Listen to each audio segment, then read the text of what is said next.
लग्नानंतर होईलच प्रेम ह्या मालिकेच्या पुढील भागात आपण पाहणार आहोत की जीवाने एक पत्र लिहिलेलं असतं।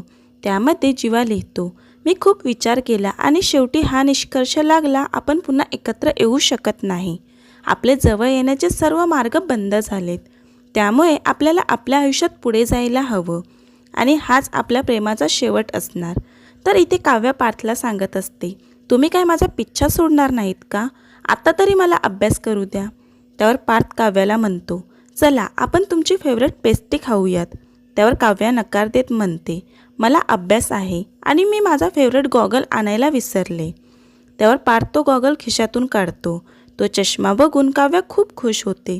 तर इथे जीवा पत्रात लिहितो, आपल्या प्रेमाची सुरुवात ह्या पत्राने झाली होती आणि